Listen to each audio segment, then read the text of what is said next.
All right, boys and girls, I'm going to read to you my first children's book. There's an alligator in my backpack. And this one is illustrated by Julia Poole, my lovely stepdaughter. And a little note that Julia thought when she was a kid that the only way to get into a helicopter was to climb a ladder. She didn't even think about them landing. And I wanted to make sure that in this title that there was a pole at the North Pole and that in her backpack there was a little mention of a skunk ape and some environmental things like that. All right, here it goes. And let me just also say that what gave me the idea for this book was that there is an alligator farm in Colorado. If you look it up, the Colorado Gator Farm, where this fish farm bought 100 baby alligators to eat the fish remains, and they grew so big and they've been there so long that they started having baby gators in Colorado. And I just wondered if some of those alligators that all they ever knew was hot springs life and cooling off from the hot springs by climbing out sometimes in the snow and cooling off. I wondered if some of those alligators, even though that's all they knew, if they might think, I don't know if we were really made for this. So here it goes. Dedicated to all curious kids, especially those who love adventure. Go out there. Your world awaits.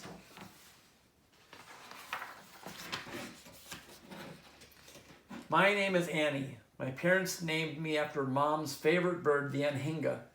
I'm 10 and my brother Tommy is 12. We live in a tiny town in the Florida Everglades called Ochapee, population 129. There's an anhinga. Ochapee is famous for having the smallest post office in the whole USA. My mom is the postmaster.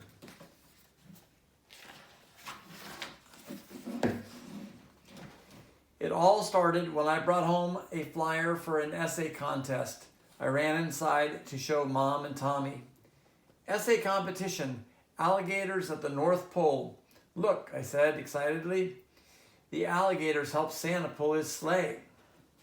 Win a visit to the 5-star alligator resort at the North Pole. I pulled out my paper and pencil and started my essay. It was easy since I really know about alligators. They live in the swamps all around me. My name is Annie, and I can talk to alligators. They live near my house.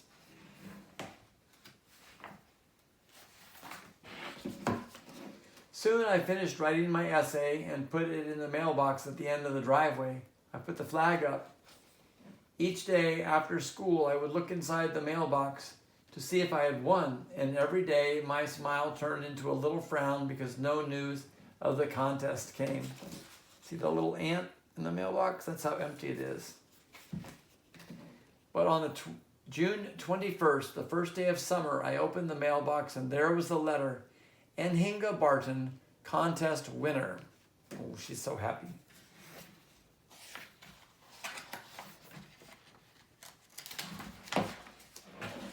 Meanwhile, up at the North Pole, Alligator Gator had just come in from ski jumping with his sister Abby and brothers Wiggles and Chomper. We're hungry, the young alligator shouted. They each went to the freezer and took out a fish popsicle. Then they sat at the edge of the warm pool with their feet in the water. Mom, Alligator asked between popsicle bites, I've been having strange dreams about hot weather. Ah, his mom said, you might be having swamp fever. Alligator, Granny, and Grandpa are the only alligators here that have seen a swamp, and they skied their way here from the Everglades and started helping Santa before I was born. The North Pole is all we know.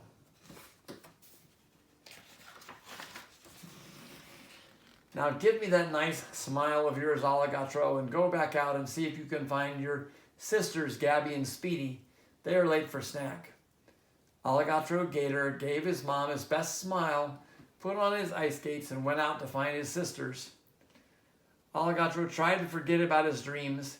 He had a fun snowball fight with his cousin Bugsy, but the more he tried not to think about swamps and hot weather, the more he thought about them. That night, Alligator slept outside, and the swamp dream still came. In the morning, he said, "Mom, I had another strange dream. I dreamed that there were animals that flew in the sky that weren't alligators or reindeer. Everything seemed hot, and there were funny round creatures that sat on alligators' backs."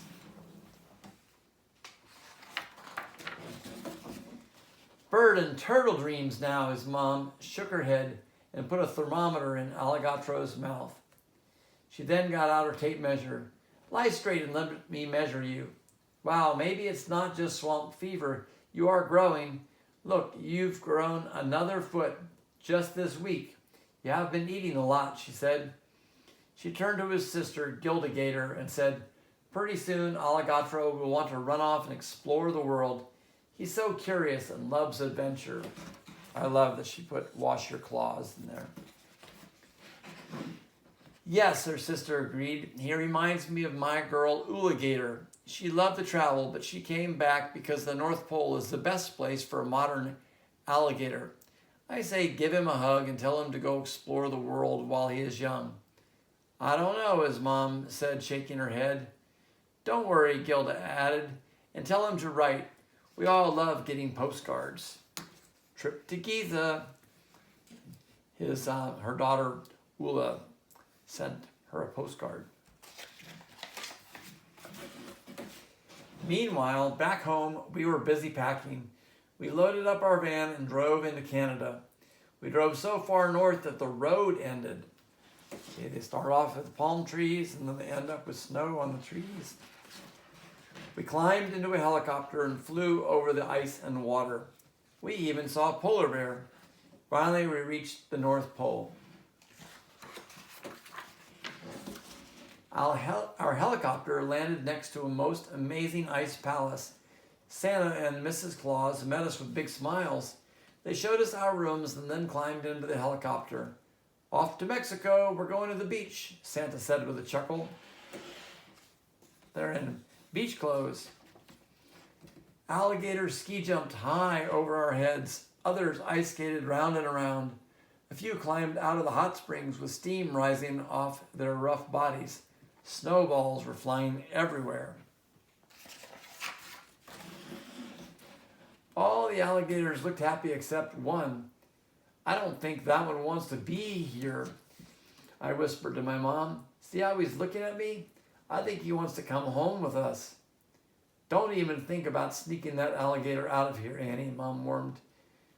"Let's go try ice fishing." Soon our vacation was over. I looked for the little alligator that had caught my eye, but he was nowhere to be found.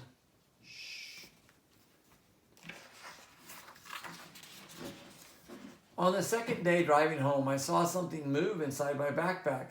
I opened it up and almost screamed. It was the same little alligator that wanted my help. "Shh, please don't tell," he whispered. "I want to explore the world." "Okay," I whispered back. "This is crazy. What's your name?" "Alligator," he said quietly. "I'm pleased to meet you. My name's Annie, and Tommy sleeping over there is my brother."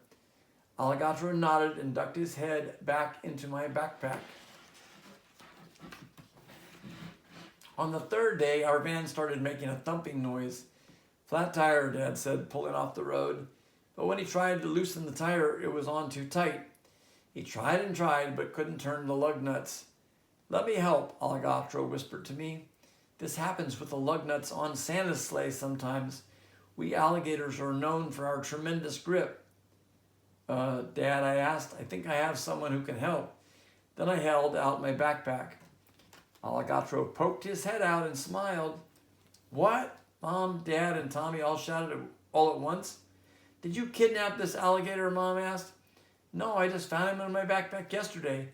He says he can help. His name is Alligator." Mom and Dad shook their heads and Dad shrugged. "Cool," Tommy said, smiling. Alligator crawled out of my backpack. Then he bit onto a lug nut firmly with his teeth. Go ahead and push, he said in a funny voice, because he was talking with his mouth clamped onto the lug nut. Dad pushed down hard on his tail. At first nothing happened, but then, squeak, the lug nut loosened. Mom put on the spare tire because she won't let Dad have all the fun, and off we went. I can't believe you can talk, Tommy said, and I can't believe you hid in Annie's backpack. That's pretty brave, but won't you get in trouble? Mom told me I should go see the world, Alligator said, smiling. He really did have a nice smile. I don't know if it was the way his lips turned up and a few more teeth sparkled, or just that he was becoming my friend, and friends, well, friends just have nice smiles. Alligator, would you like me to teach you how to play guitar when we get home? I have the perfect one for you, I said. That would be amazing, he said, beaming. If you think I could do it. I like his muscle.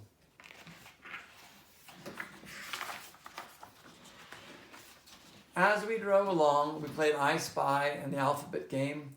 I think Alligator could read minds because he always won at I Spy. We had a contest making scary faces, and Alligator might have won, except that he would start laughing, and so we all just laughed. Tommy won the scary face game. Alligator did win the silly face game. He made a lot of silly faces.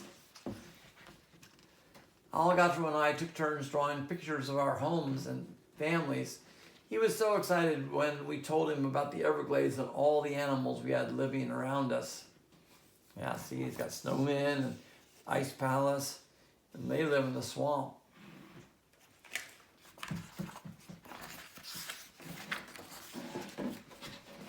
The further south we drove, the more Alligator grew. Is anybody hungry, Mom asked. Everyone, even Alligator, shouted yes and raised a hand or foot. Let's get some fish sandwiches. I think Alligator would like that, Mom said. We pulled into a drive-through restaurant and ordered 5 fish sandwiches. Alligator took the bun off. What's this? Where's the head? Where's the tail? Why is it so hot? We just looked at him. Then he took a bite. His face looked like it was going to split wide open. He opened his mouth wider and wider until we could see way down his throat. His head turned red. Ah! Hot! Hot! Hot! He raced to a fire hydrant. Using his strong alligator jaws, he turned the water on. Steam came from his mouth. He got bigger and bigger with all that water filling him up, just like a huge alligator water balloon. Soon, he was bigger than our van and popped off the hydrant. He flew high up into the sky, spinning and tumbling, with water shooting out of his mouth like a fire hose. Come back, I yelled. Uh-oh, Mom gasped. No, stammered Dad. This can't be good, said Tommy.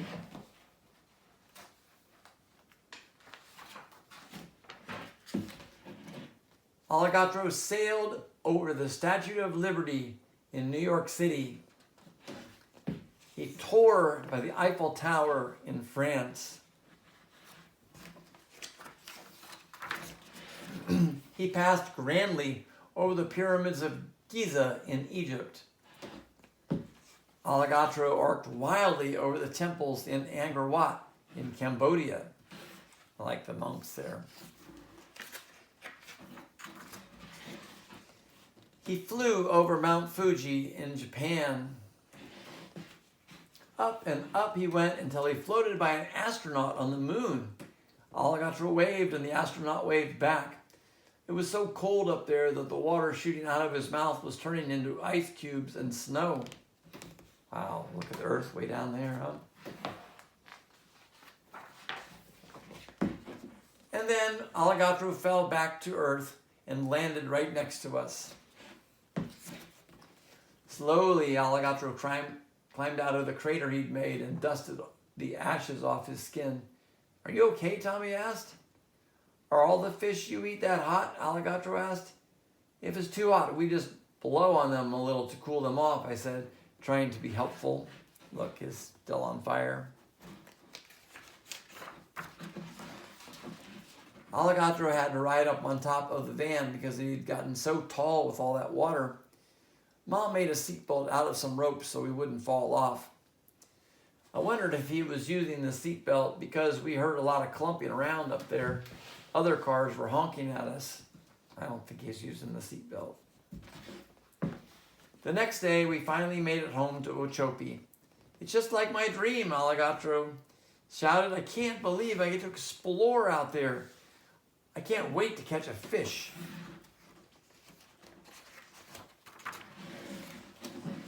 Alligator looked at the swamp and then looked back at us. I'm so glad you brought me down here. I'm going exploring a bit, but can I come back soon and have you help me write a letter home? I don't want them to worry, he said with a big smile. Of course, and then we can start your guitar lessons, I said. Yay, he yelled. Alligator gently slipped into the water. He swam out and rolled on his back and smiled. Thank you so much, he said. Then he swam away, leaving a trail of bubbles.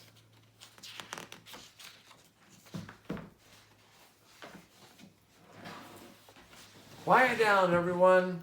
Alligator sent us a letter, Alligator's mom yelled.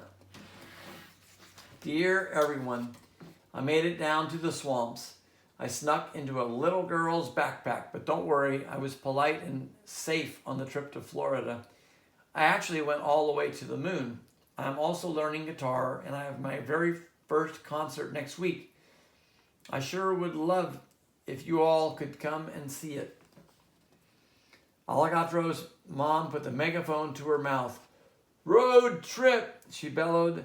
We're going south. And there he is, playing his concert with his little tip jar.